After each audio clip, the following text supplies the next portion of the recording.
in this video, we will talk about direct connecting neurons, which are bipolar neurons and ganglion cells. The bipolar cells which are present, they are having their cell bodies, and these cell bodies, they are located in the central region of the inner nuclear layer. If we come to this diagram, we can see that these are the bipolar cells, and their cell bodies, they are located in the central region of this inner nuclear layer of the retina. Then their synaptic bodies, they are present in the inner plexiform layer. And on the basis of their synapses, they are divided into diffuse bipolar cells or monosynaptic bipolar cells. The diffuse bipolar cells, they can have connection with two or more photoreceptor cells, and they are connecting to several ganglion cells. For example, if this is a bipolar cell and it is having connection with many rods and cones, and then further off it is having connection with many ganglion cell, it will be a diffuse type of cell. Whereas monosynaptic or midget cell is a cell which is having connection with only single rod or cone, and connection on the upper side through its axon with a single ganglion. Now we will talk about the ganglion cells. They are multipolar, they are large neurons which are 30 micrometers in diameter. They have Nissl substance, which is rough endoplasmic reticulum, which is present. And also they have big vesicular nucleus. Along with that, they are located in the inner, their cell bodies or their cell bodies are located in the ganglion cell layer, whereas their synapses are located in the inner plexiform layer. So we can see over here that these are the ganglion cells, and the ganglion cells have their nuclei in the ganglion cell layer. Their synapses are in the inner plexiform layer, and their optic nerve fibers are present in the nerve fiber layer. And they are multipolar large neurons. Now, based on the number of synapses that they can form, they are further divided into diffuse type or monosynaptic type. As we talked about in bipolar cell, diffuse type are having connection with many type of bipolar cells. Now, monosynaptic ones, these ganglion cells are only going to have connections with one single type of ganglion cells, one single type of bipolar cells, whereas these diffuse types were having connection with many bipolar cells through their dendrites. With that, we come to end of the direct connecting neuron. Now we are going to talk about association neurons, which are horizontal cell, amacrine cells, and interplexiform cells.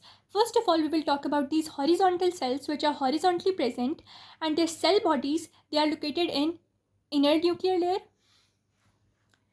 whereas their dendrites and axons, they are present in the outer plexiform layer.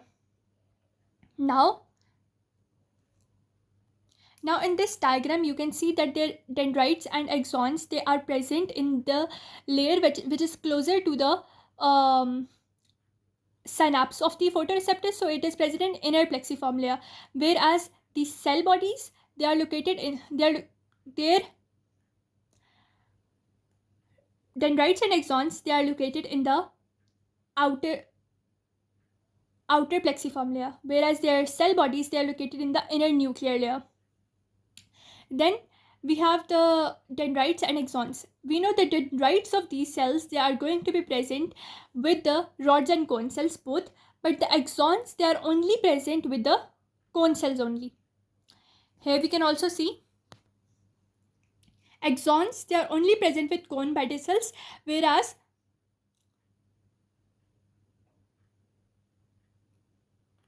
dendrites, they are only present with the cone pedicels, whereas the axons, they are present with both the rod and the cone cells. So through their dendrites, they are connected to cone cells only, where through the axons, they are connected to rod cells and cone cells.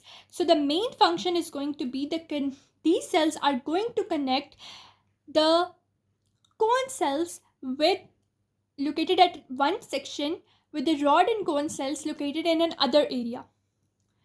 Dendrite, which is located only with the cone cells, whereas axon, which is connected to either rod cells or cone cells.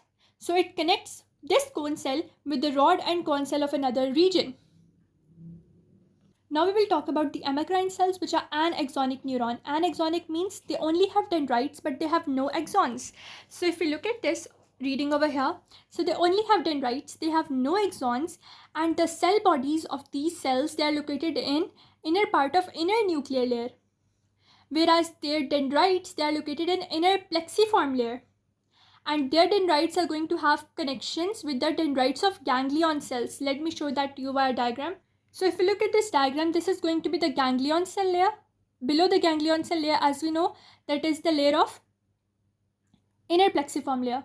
And here is the inner nuclear layer.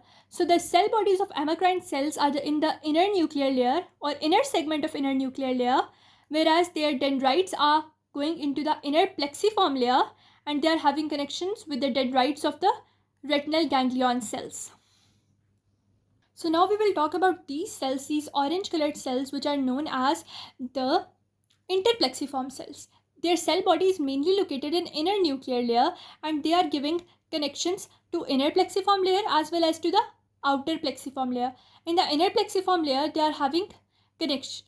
In the outer plexiform layer, they are having connections with either the rod cells and the con cells, whereas in the inner plexiform layer, in this layer, they can have synapses with either the ganglion cells or with the bipolar cells. So they are going to connect one plexiform layer to another plexiform layer. Now we have these cells which are blue in color. These are Muller cells or the retinal gliocytes. These cells, they are connected they are present mainly in the inner nuclear layer. Their cell bodies are present in the inner nuclear layer, but their connections, thin cytoplasmic processes, they can extend to the outer limiting membrane, also to the inner limiting membrane. When they go to the inner limiting membrane, they are connected to the rods and con cells.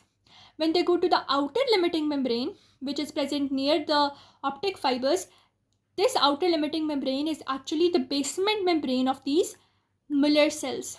So Muller cells have function similar to a glial cell, that is, they are going to support, they are going to nourish, they are going to insulate the neurons and their processes. Also, there are certain neuroglial cells like astrocytes, microglial cells, which are found in certain layer of the retina. With this, we are done with the direct conducting neurons, the associating neurons, and the supporting cells of the retina.